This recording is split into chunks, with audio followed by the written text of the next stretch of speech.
Making the world a better place is an intricate puzzle. And piece by piece, the women and men of Rotary have worked hard to fight hunger, promote literacy, and move the world toward peace. But there is still much to be done, still some missing pieces. And one of those missing pieces is you.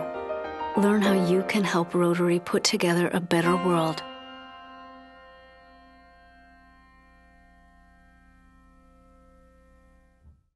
Good afternoon and welcome to the 2011 Westmont State of the Village Address. Today's program is actually sponsored by the Westmont Auto Mile. And for those of you who are not yet familiar with the Westmont Auto Mile, it's a cooperative effort between the Village of Westmont, the Westmont Chamber of Commerce and Tourism Bureau, the Westmont Park District, and Westmont Special Events Corporation, and of course the car dealers. Our participating car dealers that are in the Westmont Auto Mile include Alpha Motors, Audi of Westmont, Laurel BMW of Westmont, McGrath Acura of Westmont, McGrath Lexus of Westmont, and Mercedes-Benz of Westmont, along with Oak Brook Toyota and Oak Brook Scion. Please give them a round of applause.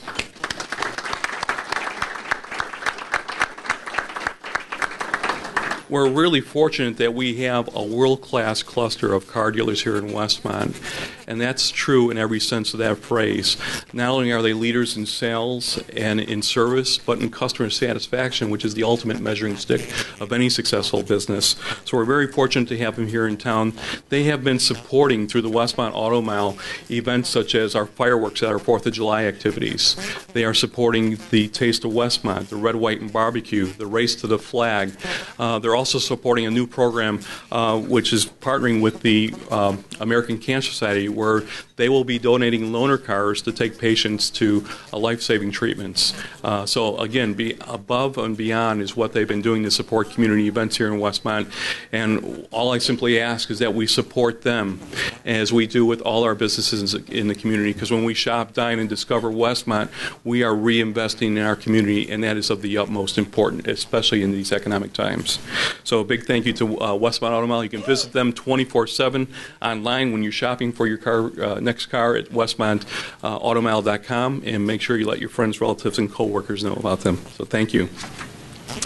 Now, a warm welcome to all the participants here today and those who will be watching this presentation online. We have a great program. My name is Larry Forsberg. I serve as the Executive Director of the Westmont Chamber of Commerce and Tourism Bureau. The Westmont Chamber is very pleased to be able to offer this type of presentation that's going to be looking at what's going on in our village these days. We're celebrating 90 years this year, which is quite an accomplishment. But even with all that, there's always challenges and opportunities as in any community. So we're going to be looking at some of those things that are going on here today. A special thank you to Mayor Ron for doing the presentation today.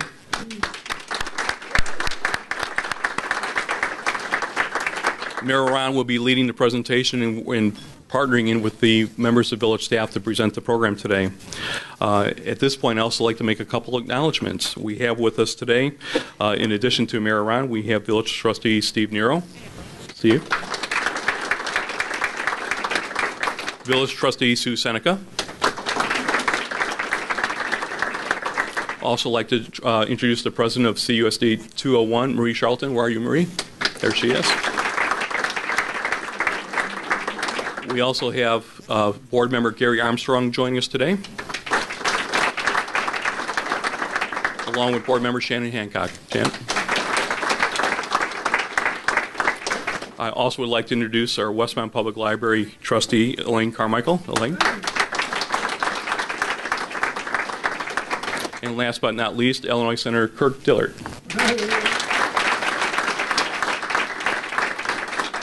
Also pleased to have joining us today Superintendent Kevin Carey.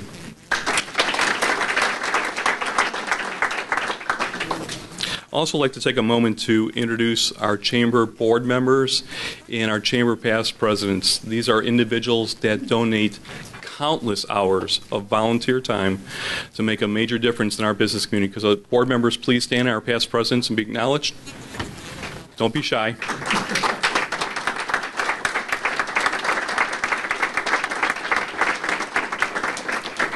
Thank you for everything that you do that makes such a positive difference in the Westmont business community. It does. Also at this time, we'd like to introduce our Chamber Gold members, and those would be Clemens Mailing Service, Expression Dance Studio, First Midwest Bank, Inland Commercial Property Management, Labor's International Union 288, Oak Brook Hills Marriott Resort, Oak Brook Racket and Fitness Club, the Village of Westmont, and West Suburban Humane Society. We also have our silver members that go above and beyond supporting the Westmont Chamber, and those are Certified Towing, Coldwell Banker Mike McCurry, Elite Repeat Resale, the Humidor of Westmont, Popular Community Bank, and Repco Machine Specialties. Please give them a round of applause for their support.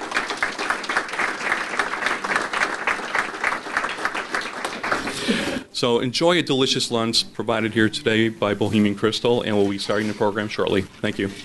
This is a tree that was never chopped down to make a crutch that was never needed by a child who never got polio because a vaccine was never in short supply. Thanks to people whose compassion wasn't either.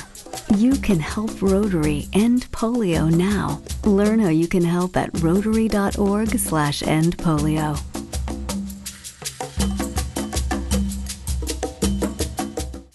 Well, at this time, it's my distinct pleasure to introduce the 25th President of the Westmont Chamber of Commerce and Tourism Bureau, Mr. David Labrash. David?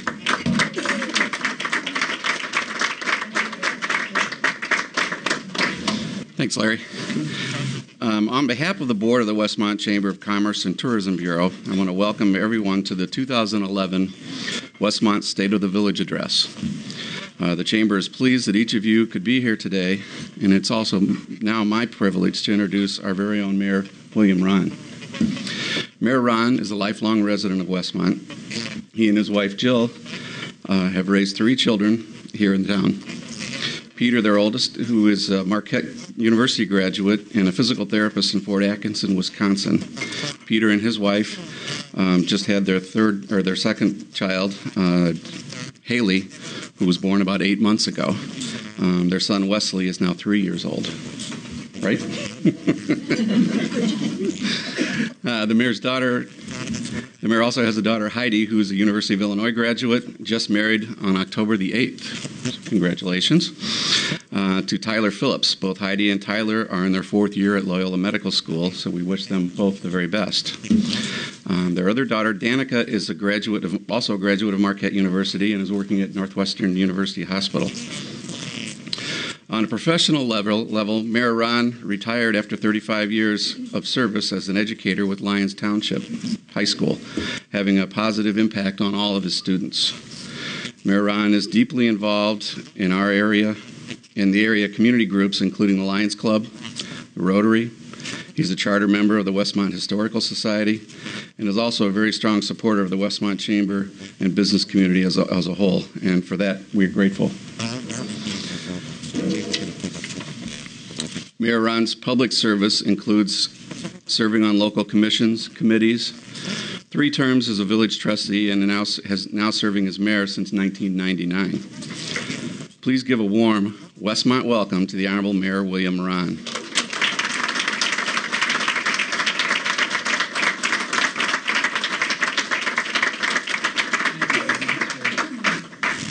One thing I forgot to mention. In Larry's list of gold members, he forgot one.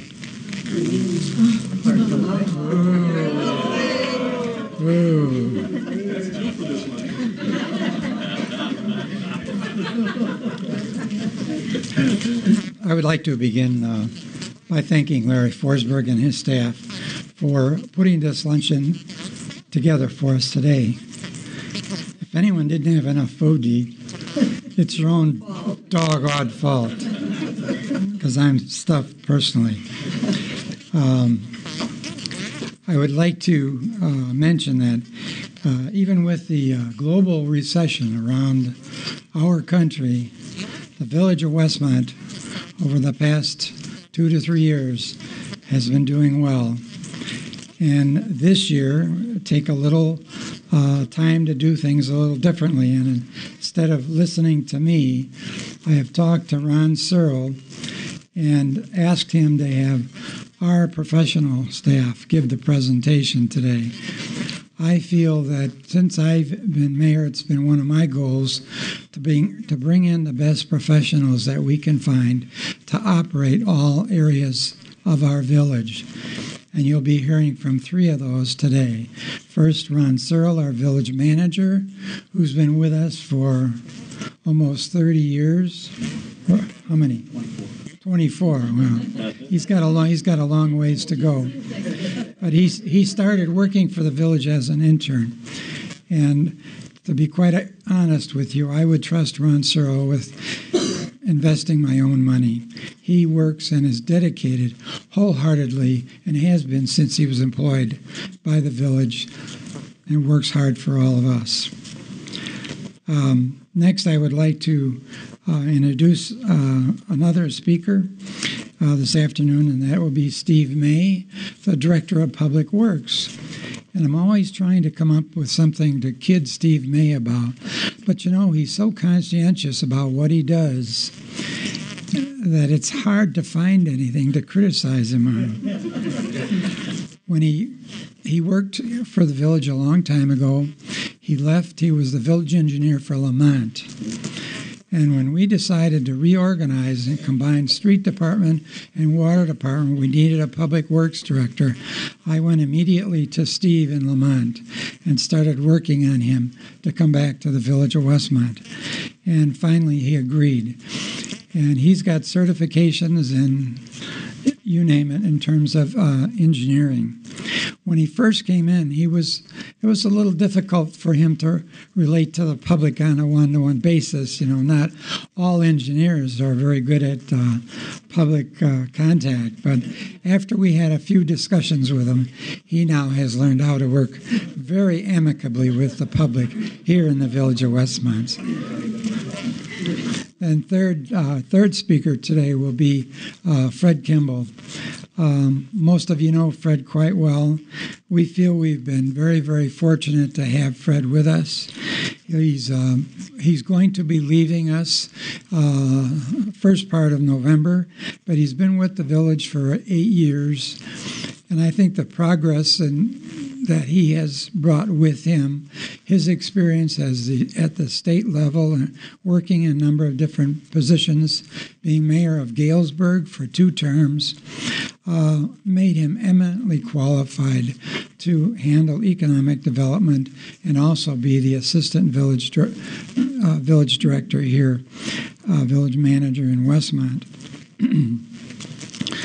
So I think it would be difficult to beat the qualifications of any of these 3 individuals.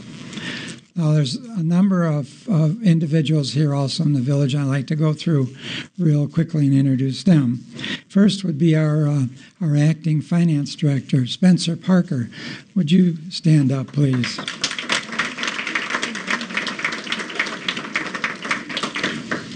Then we have our IT, our technology manager, Glenn Liljeberg.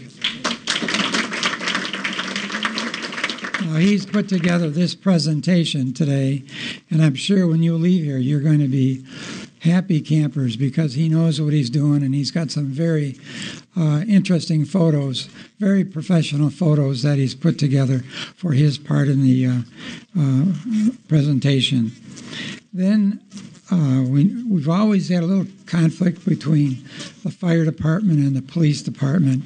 That goes without saying in most all villages, but we do have both of them here today. I don't think they're sitting at the same table. Is Trout? Where's Trout? Is Trout here? Is Trout here? He had to run. Okay. But he'd probably be sitting over on that side of the room. But we've got Frank Trout and then Tom Muller back in the corner over here.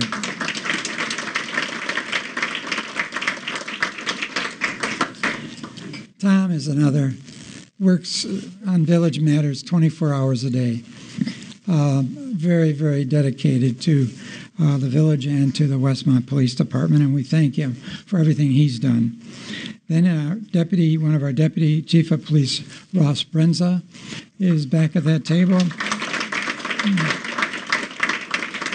And another deputy police chief and also my liquor Deputy Liquor Commissioner Jim Gunter.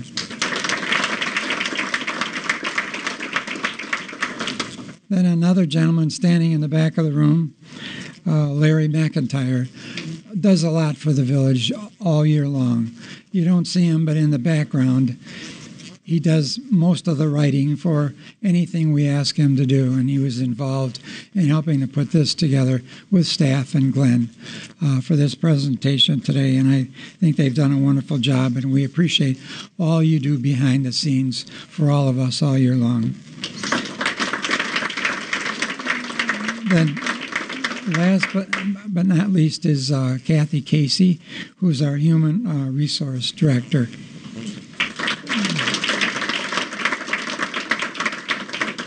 So with that being said, so we don't go on too long here, I'd like to introduce Ron Searle, our manager, who will give you a little bit of information and fill you in the things that I forgot, and also tell us about the financial situation of our village. Thank you. Thank you. When Mayor Ron asked me to do this, I told our IT manager one of the conditions in order to do this presentation was I would have to control the PowerPoint presentation. So we had a near disaster today when we got here and found out we didn't have the controller. So I want to thank Chief Mulhern for coming through at the very end and getting the controller. So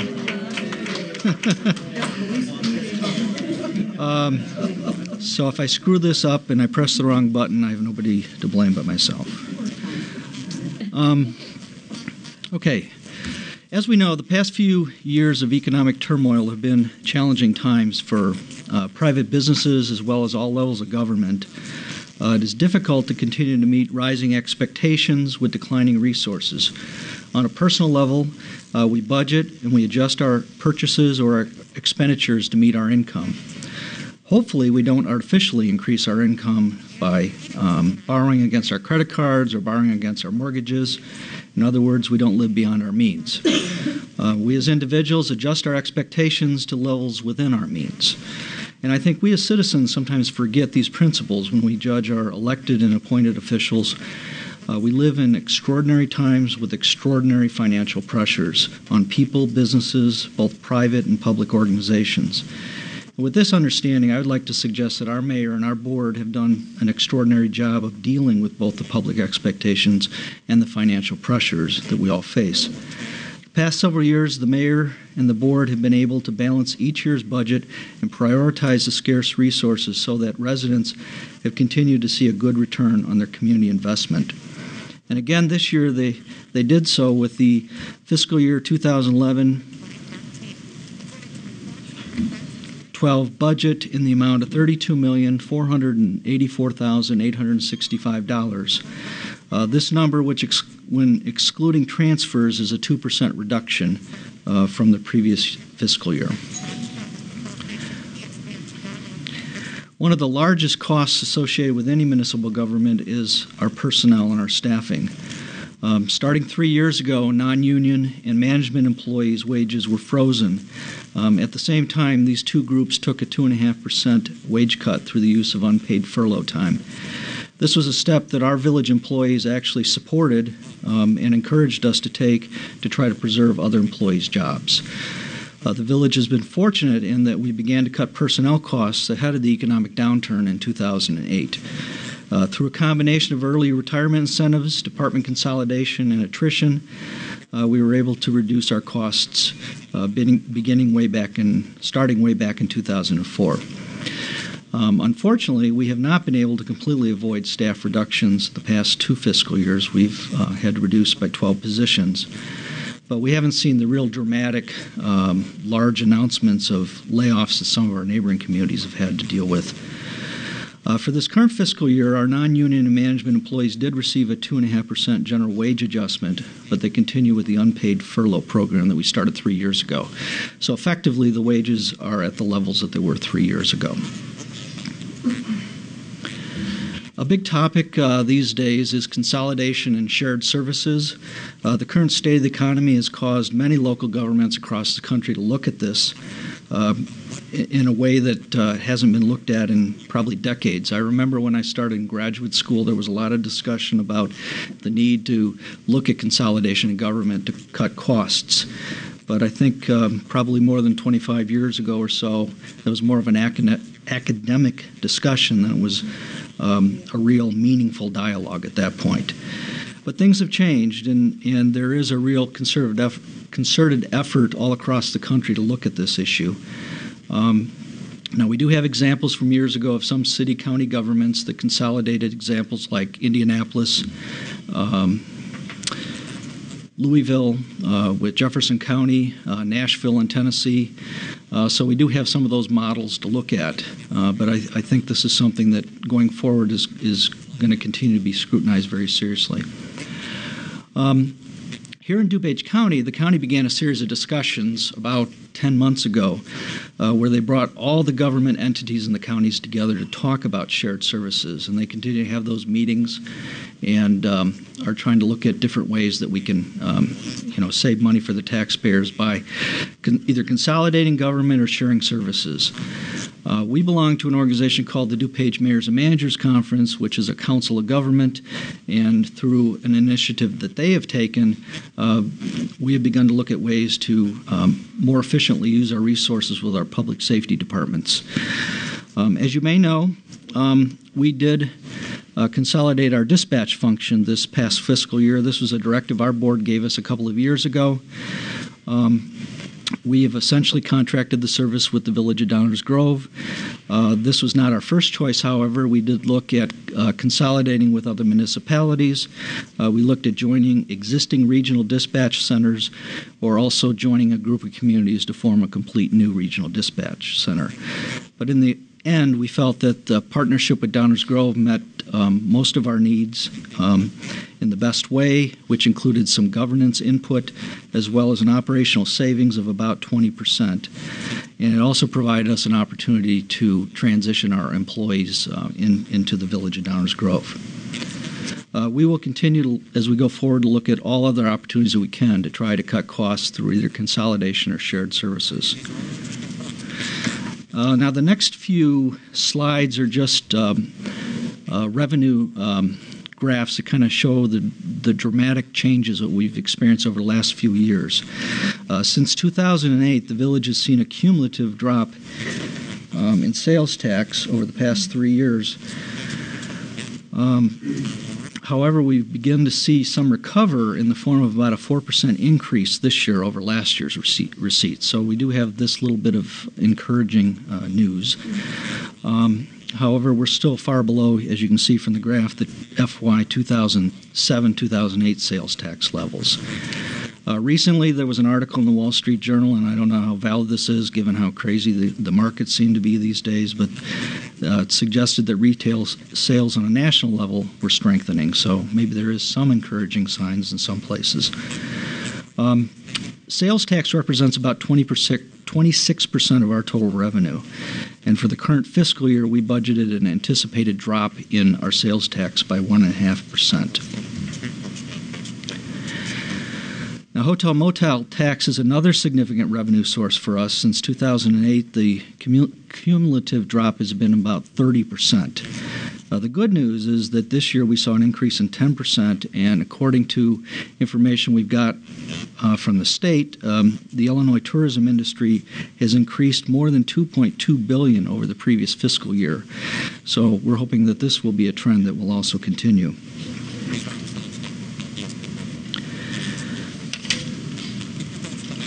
The next slide is our income tax revenue. This is about 7% of our total revenue, and it's decreased slightly in 2010-2011. The current fiscal year budget projects a 3% decline due to adjusted census figures.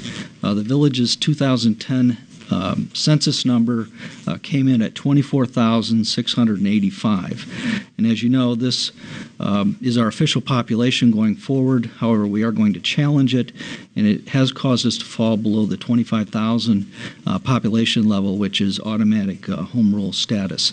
It does not change any of the things that we've enacted to date regarding home rule status, however, but we do have to factor in that impact on the revenues. Assessed valuation. Over the last 2 years, the village has experienced a 7.5% reduction in the village's assessed valuation. And because of assessed valuation is calculated on a 3-year cycle, we expect to see another decline in this coming year. A lot of people assume that a lot of the village's revenue comes from property tax. Only about 11 cents on every dollar is actually a revenue source to the village. Most of your property tax goes to the school districts and other governmental entities. This revenue source represents about 20% of the village's total revenue stream. Finally, I want to point out one other important budgetary decision that our board made this year. As you may recall, a few years ago we adopted the village's very first vehicle replacement program to systematically address our village's aging fleet. This year, because of these extraordinary financial times that we're dealing with, the board made a decision to temporarily place a moratorium on vehicle purchases and to increase reserves and pay for capital expenditures for roads and stormwater improvements. These amounts include a $200,000 adjustment to capital projects and a $350,000 adjustment to our reserve account. At this point, I am going to turn things over to our Public Works Director, Steve May, who's going to talk a little bit about the village's infrastructure.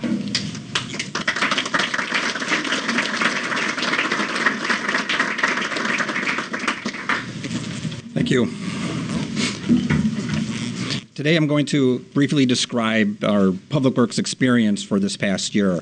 I'm going to touch on our infrastructure maintenance, our stormwater management efforts, as well as our experience with urban forestry this year. In any typical year or every day, Public Works is tasked with maintaining all of the public-owned properties. And by properties, I mean the streets, the alleys, sidewalks, storm sewers, signs, street lighting, parkway trees. It also includes our vehicle fleet that we maintain, police, fire, as well as the Public Works vehicles and any Public Works equipment. We also have maintenance over 7 of the public buildings that we own. This is a comprehensive list. Sometimes it seems like all of these things on this list need attention all at the same time on the same day, but I'm going to touch a little bit further just on a couple of these items. We have a resurfacing program. We've had a reoccurring regular resurfacing program since 1986.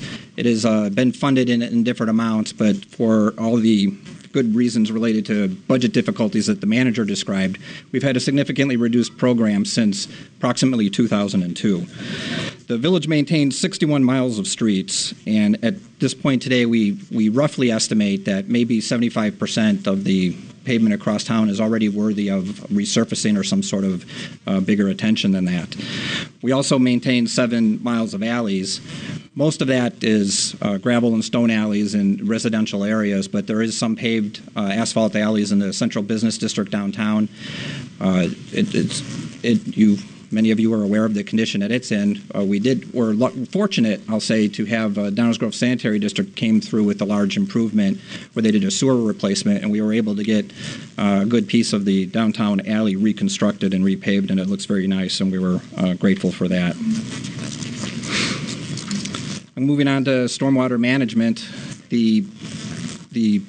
in 2009, the village did a village-wide stormwater study, and this was on the heels of several significant storm events that we had in 2008. Throughout the summer, again in the fall, once again right before Christmas, if you recall, and then even in January there was other rain events that had multiple drainage issues across the entire town. And in 2009, with a lot of public input, a consultant was retained to take a look at the village in its entirety with regards to stormwater management. The study was completed in 2010, and a summary of it is currently published on the website for anyone that's interested. But of these several recommendations that were made in the study, they included public improvements as well as some suggested private improvements that could be made on private properties. From the list of public improvements, many of them were, maybe I shouldn't say many, there were several of them that were of a scope that we were able to address in-house, and we've been working aggressively all year to do the, I don't want to call them simple, but the ones that we're equipped to do, some straightforward sewer extensions or maybe a replacement of a sewer grate with a different type that will allow better drainage capacity in certain areas. There were also a significant list of other capital improvements that are of a scope that would require this work to be contracted out. We can't accomplish all of that in any one budget year, but there was some improvements that were already began and are going on right now. Just north of here in Oakwood, there is a large, well, it's financially large, but there's a storm sewer project going on. It's a 200-foot storm sewer extension, but a contractor is working with public works crews to directionally bore a storm sewer through one section to make storm sewer access available into an area that didn't have it before. And on the south side of town, our Hidden View Drive reconstruction it is a bigger project. It is a total road rebuild. It is completely new pavement, curb and gutter in a configuration that it wasn't in before. But a lot of the components of that project were stormwater related and driven by the flooding issues that they had in that neighborhood. We also, those were recommendations that were made that were, here's a good recommendation for this spot at this point. And there were other recommendations that require either intergovernmental cooperation or have to be addressed on a bigger scale. We continue to study Northeast Acres. And Northeast Acres is a neighborhood, well, that's the technical name for the original subdivision, but it is the area roughly bounded by Chicago Avenue, Cass Avenue, Ogden Avenue to the north, and then our Richmond Avenue is our boundary to the east with the village of Clarendon Hills. This is a square half mile, and the look that we're giving that area is a comprehensive on how the whole neighborhood is behaving with within itself. So there aren't any, it's not just, put a sewer in and put a sewer there. There's a comprehensive look being done there. We also continue to work with District 201 on a common drainage issue located near the intersection of Norfolk and Linden. This is by Manning School. So this is where, resources of whether it's property or, access to items with the intergovernmental cooperation is good opportunities for those. Lastly, I want to talk about urban forestry. Speaking to the typical work and the amount of, work we're doing with the stormwater management, I haven't even talked about the 22-inch blizzard that we had in the middle of winter, the largest snowfall event we've had since 1979. But all of that together, we've had a very busy year. But honestly, that is nothing compared to what we've been dealing with regards to urban forestry.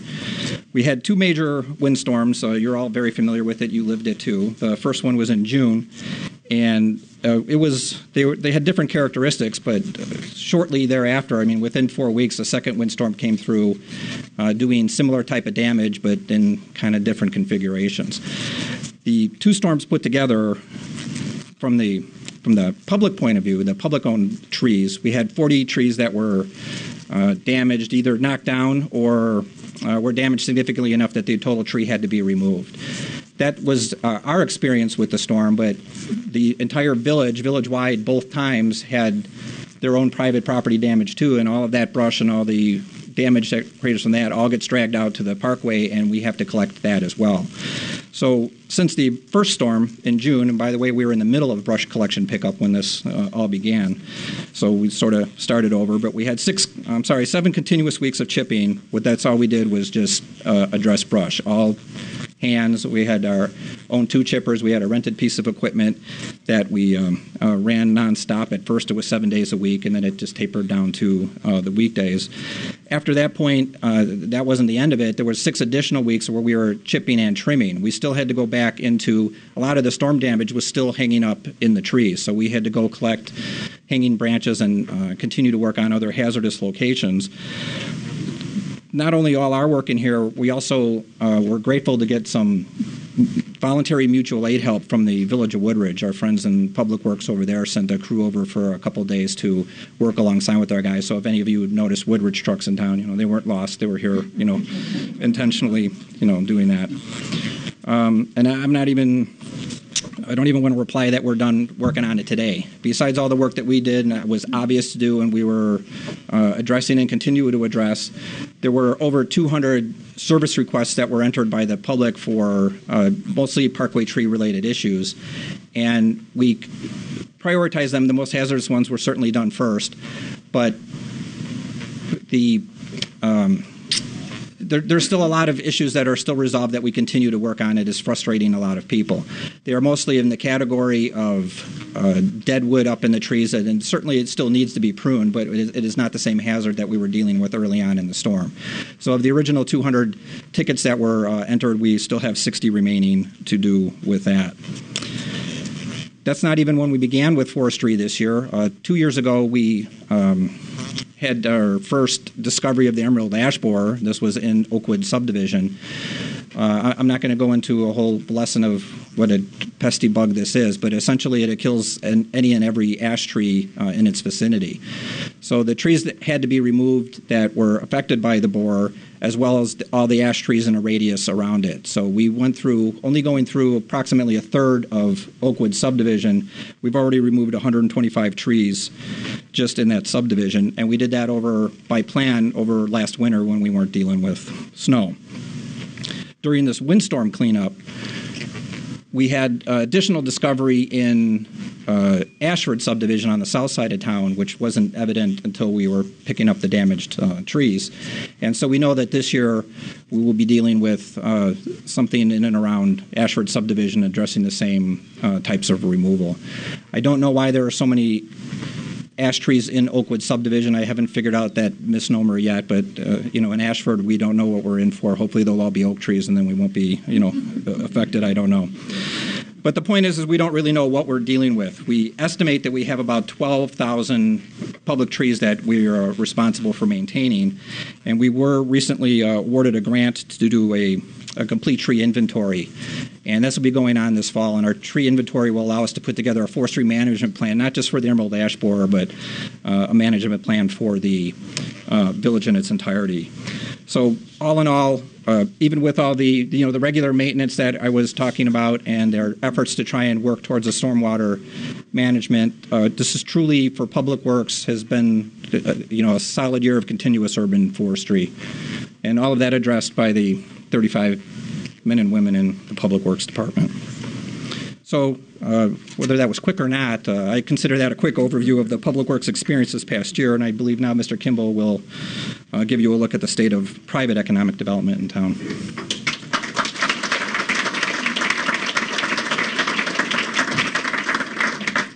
Okay, thank you very much, Steve. As the mayor alluded to earlier, I think the theme for this next section of the presentation might be, at a time when the nation and entire world are in a period of severe economic recession, I think we've been very fortunate in Westmont to see that we've continued to experience economic development successes in our town. So I'd like to try to accomplish a couple of things over the next few minutes. Number one is to give you an overview of some of the development projects and successes that we've experienced in Westmont over the last 18 months. And secondly, to point out something that we in local government have known for a while, and we like to discuss this from time to time with the general public, and that is that progress in economic development takes time, it requires patience.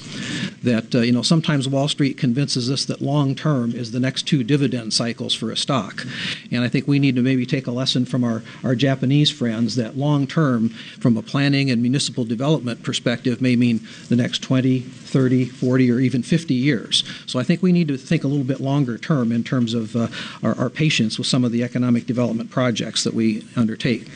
A case in point, you see here, these are the gears or the wheels of progress. Sometimes they turn slowly. But a case in point might be the Richmond Station mixed-use development project at 38 South Cass. we always hear from an irate public, well, my gosh, that thing's been done for 6 years and nothing's happening. Why isn't anything happening? Well, if we were just patient as the market adjusted itself, and several private sector development mistakes occurred during the development of this project that we had little or no control over in with the village. But as time has passed, we're now to the point where we're almost 100% occupied for the commercial spaces at the ground level, and now perhaps the landlord can turn his attention to occupying the residential units on the second, third, and fourth floor. We'll talk a little bit more about this in the next few minutes, but ask a rhetorical question. When was the last time you saw a standalone clothing store start up in a downtown in suburban Chicago? We got one. 102 South Cass Bridget's Boutique clothing store has opened recently. We encourage you all to go in there and patronize her. But a standalone clothing store, competing with all the big box retailers and the national chains, who'd have thought that was possible? And yet right here in downtown Westmont, we've had an example of that in the past few months. Another success, Sweet Pea Children's Clothing and Consignment Store. Many of you who have been lifelong residents of Westmont know that this location at 41 South Cass, a number of years ago, back in the 80s and 90s, was kind of a dilapidated-looking auto parts store. So which would you prefer, a nice new building with a new facade and awnings and signage up there, or that old dilapidated auto parts store? We think this is an excellent addition to our downtown. At 216 North Cass, Mr. Hagedorn has started the new store Mission Music. And if they say 216 North Cass, everybody says, well, what are you talking about? Where is it? I don't know what you're talking about. This is the clock building. Everybody remembers the clock that was on the front of 216 North Cass. And John has pledged he's going to try to find an old clock that's similar to the one that was up there so everybody can be comfortable in knowing what's going on there. But if you drive by this location during the evening hours and see this high-efficiency light energy display that he's got shining down on the violins and the cellos and the other musical instruments that he's got for sale, it's quite striking, and this is an excellent addition to our downtown. So let's take just a second and we'll try to tick off some of the developments that have occurred in our downtown central business district. We think we've had a very respectable level of new business development in downtown in the last 12 months. Sweet Pea at 41 North Cass, Bridget's Boutique at 102 South Cass. Burr Ridge Lighting was in the Richmond Station building, and they opened their store there, moved it from Burr Ridge. They were so satisfied with the success of their business, they've expanded into a second suite there in the Richmond Station building. So we think that's a good retail success for us in our downtown. Mr. Hagedorn's Mission Music at 216 North Cass. Cafe Calcadon. Melanie is almost ready to open the doors here in the next 10 days at 15 South Cass. And for the long-term residents, that's the old Brown's Chicken building. So I'm starting to think like a long-timer here. And for you anglers out in the audience, Mr. Harris has started the Harris Bait and Tackle Shop so that when you fish the detention ponds throughout DuPage County, you've got a place to pick up your fishing supplies. We've got the Lux Showroom this past year at 222 North Cass, Furniture Designers Outlet at 218, Hot Sauce Games at 34 North Cass. I'm amazed by this business. You can go by there at any hour of the day or night, and there's always 10 or 15 people in this business. He's got a secret recipe there. The Pleasantville Resale Shop at 10 West Burlington, a Novel Experience at 8 North Cass.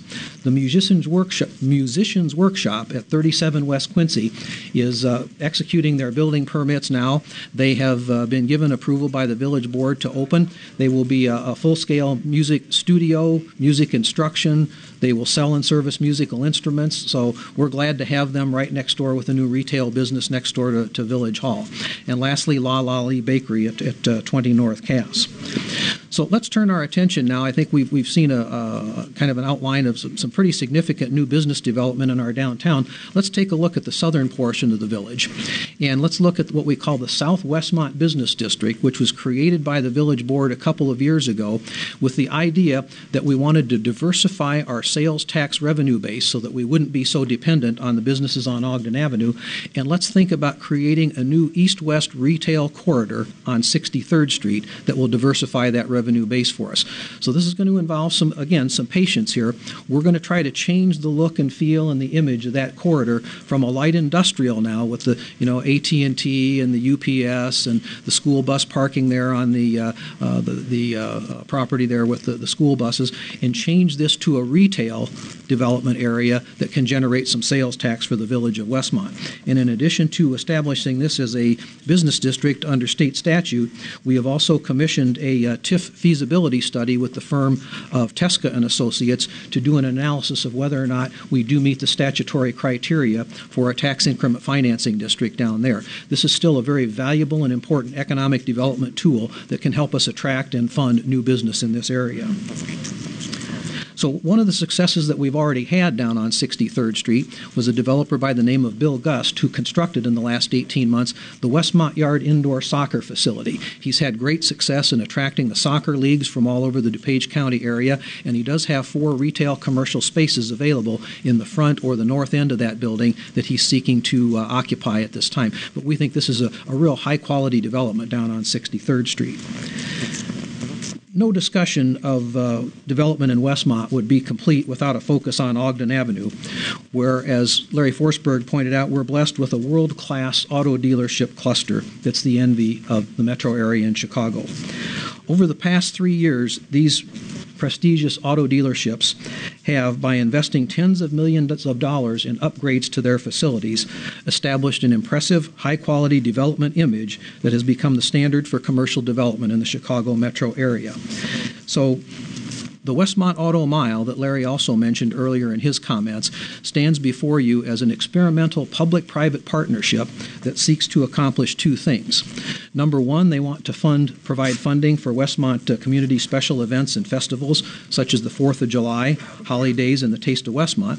And secondly, in what some would view as a selfish thing, they want to promote the sales of new cars. Can you imagine that? And a lot of people have said to us, well, why are you contributing dollars to a partnership that would go towards commercial sales of vehicles? Well, the answer is quite simple.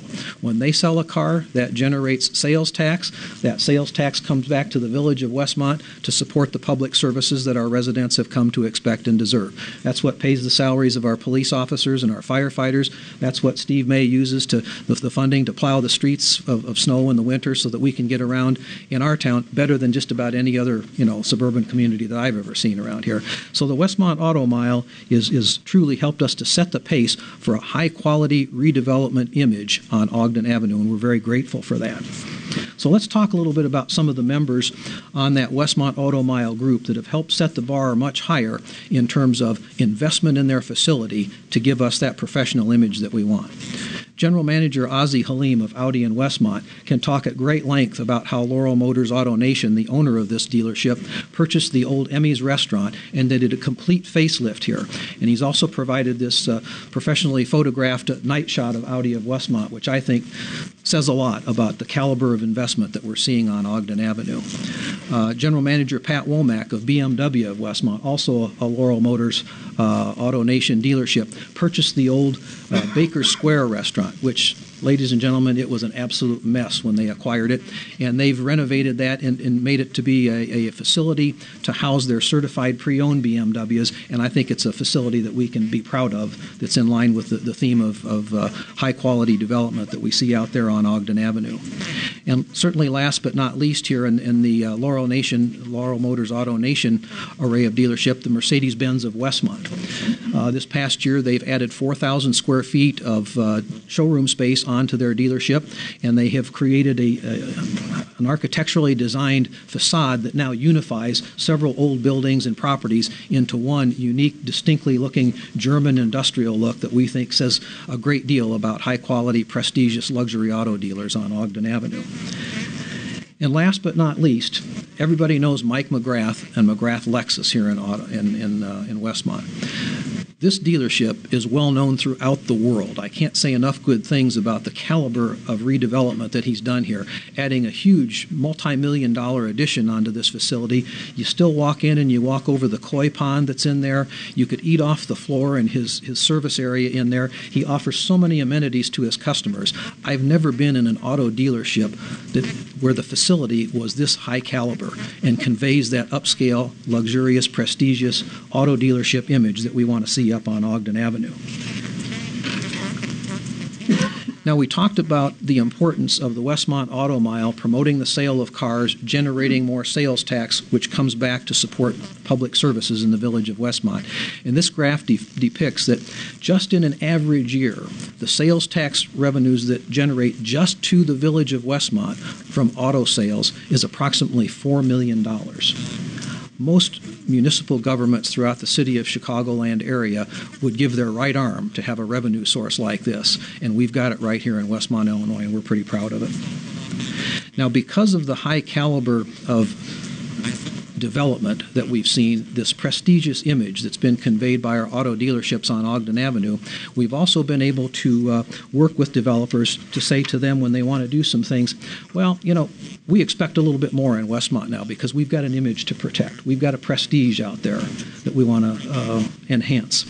So for the past 7 years, village staff has been working with a company called Keeler Real Estate, Mr. Edwin Vidovitz and Simon Engler, to develop a new Walgreens store and to try to find a suitable location in Westmont. We think they did a commendable job in finding that location. Now, this slide will show you what the developers had originally envisioned for the Walgreens store at that southeast corner of Cass and Ogden Avenue. Not too bad, but not up to our standards. This is what we ended up with after discussing it with them. This is a new state-of-the-art green design that the Walgreens Corporation is using. This is the first of its kind in the United States, built right here in Westmont, and it's going to set the standard for Walgreens stores across the country. Walgreens liked the image on Ogden Avenue so much, and they liked this location so much, that they said this is going to be a corporate-owned store, which is a very rare thing for them. Less than 2% of all of their stores nationwide are owned by the Walgreens Corporation. Usually they lease them from other developers. This one is owned by Walgreens. They're very proud of it, and we're very proud of it too. It's a 14,801 square foot store, and we think it's just a beautiful addition to Ogden Avenue and the village of Westmont. But we've had stores like our auto dealerships, our prestigious auto dealers, and companies like Walgreens now try to raise the bar with our development standards on Ogden Avenue. And while they helped establish this great economic development image, along the way, a wonderful thing happened in our community. One afternoon about 18 months ago, some strangers rode into town, armed with their checkbook and an extensive business knowledge and experience that included a deep understanding of the best practices of North American grocery store chains with whom they had done business while running the company known as Bolthouse Farms. They took these best practices and utilized them to form the strategy for the development of a chain of grocery stores, which is setting the new standard for grocery stores across the country. So I give you the Westmont Standard Market, which is going to be a huge success in the village of Westmont. This is the first store of its kind. The West Highland Capital Partners think they're going to do 7 or perhaps 8 more stores that can be serviced out of their distribution center over in Hodgkins, Illinois. This is a 33,000 square foot grocery store that has a restaurant embedded in the center, and it's surrounded by a series of fresh markets. A made-from-scratch bakery, a butcher shop, a seafood shop, a floral shop, a wine and cheese deli surrounding that restaurant in the center. This started out as a land assemblage, 7 parcels put together for a total of 4.2 acres to accommodate this development. And let's just show you a little bit of the type of development and design that you're going to see out there. If you drive by this afternoon, you're going to start to see some of the elements of the landscaping plan fall into place. They've done the finish coat on the parking lot. I was through there last Friday, and it just almost brought tears to my eyes. I was in there and I saw 120 skilled labor tradespeople actively at work in this. It was just like the good old days when we had a high-level development pace throughout the United States. And that's what we're seeing right here in Westmont with the development of the Westmont Standard Market. The caliber and the quality of the finished materials in this grocery store are going to boggle your mind when you go through there. And they're going to make it to that grand opening November 5th, and they're going to invite the public and show you what they've got to offer. It's truly an amazing project for the village of Westmont. Now, what this project is going to mean for the village of Westmont, with the land acquisition and the construction of this outstanding building, it's more than a $15 million investment in our community here in Westmont. In addition to the jobs created in the grocery store, the 180 new employees that they're going to hire to run the grocery store per se, they've also hired 16 executive level positions for their corporate headquarters, which is located at 200 East Chicago Avenue, right here in Westmont.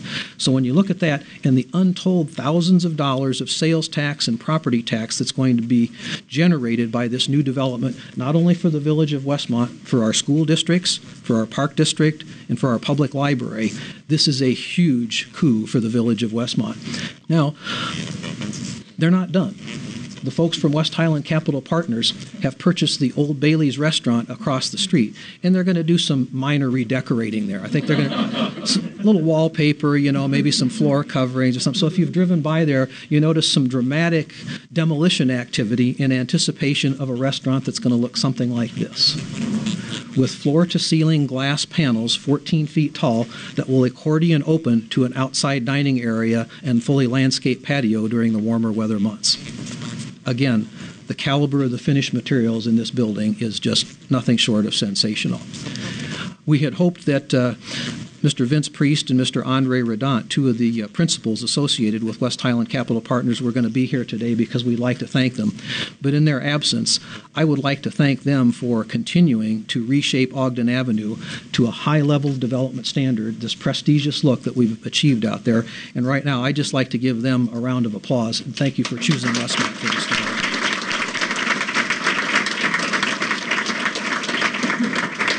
So in closing my portion of the presentation, I would just like to say that the developments that we have discussed here today have largely occurred over the past 2 years during a time of national severe world recession.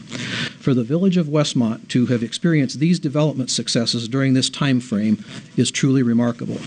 As I near the end of my career in Westmont, I am unashamedly proud of the record of accomplishment we have experienced during Mayor Ron's administration during such difficult economic development times. We have every reason to be proud as a community. Thank you very much.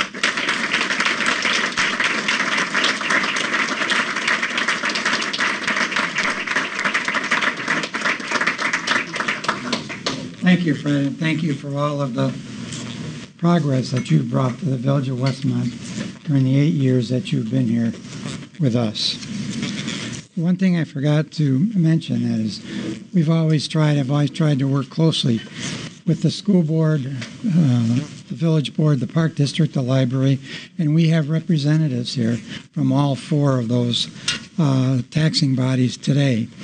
And upon talking to the president of our school board, was telling me that they're working on a joint project with Marker School south of 55th that will hopefully take place next year. So all of us are continuing to work together to make Westmont the wonderful place it is. And it's a team approach, and I've always been very, very much in favor of the team approach. So with that being said, just one other interesting comment is Larry McIntyre came up with a suggestion because it is the 90th anniversary of the Village of Westmont. You can see our 90th anniversary logo that Glenn has and staff has been responsible for establishing. But also, Larry McIntyre came up with a contest they sent out on local cable, and the contest is in honor of Westmont's 90th anniversary. And the question is, I love Westmont because. And in closing, I'd just like to read one of the reactions to that request. We received our first entry within 24 hours after the press release for that contest. It came from a resident by the name of Amy Lee. Amy's background is Asian, but she has been a U.S. citizen for 25 years. It was just, she's actually overseas right now, and but she quickly passed on her words of praise for Westmont through iPad. Amy wrote a total of 8 paragraphs of glowing reviews of our fine community. I'd like to share just a few of those quotes with you. She states, I love Westmont because our village officers always do their best to serve us. I kind of like this one, and it's true. We may have differences of opinion, but everyone is absolutely doing what they feel is best for the community. Amy complimented our park district and Ron Gunter and his staff. We have wonderful and famous parks in the village where parents can be part of their kids' world and enjoy their happiness. Amy goes on to offer her appreciation for our schools, our library, our convenient location, our grocery stores, our community events, and much, much more. She concludes with good location, good work, good leadership, and a good place to live. I love Westmont because I live in Westmont. Here where I live, I can enjoy and appreciate our convenient, friendly, and healthy village. Happy 90th birthday, Westmont. I am proud of you and happy to stay with you. Amy Lee. A final closing statement might read something like this. With that, I would like to conclude our presentation by saying that I am completely in agreement with Amy. Westmont is a great place to live, to work, to buy a car, and to raise a family. Thank you.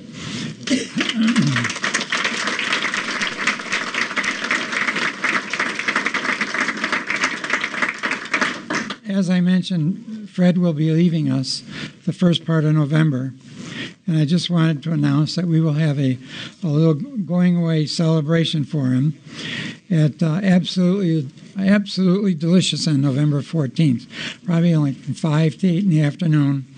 So we would encourage all of you to stop by to say goodbye to Fred and to wish him well on all of his new endeavors. Thank you again.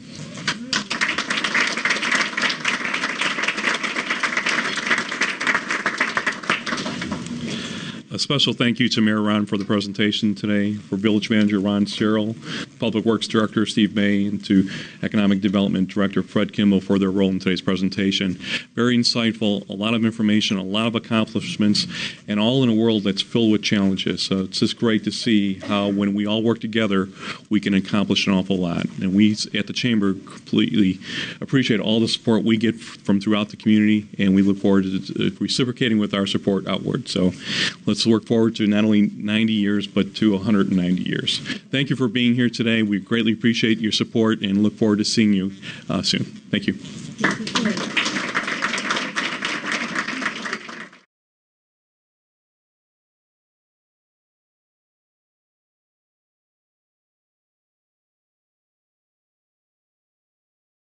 Making the world a better place is an intricate puzzle. And piece by piece, the women and men of Rotary have worked hard to fight hunger, promote literacy, and move the world toward peace. But there is still much to be done, still some missing pieces. And one of those missing pieces is you. Learn how you can help Rotary put together a better world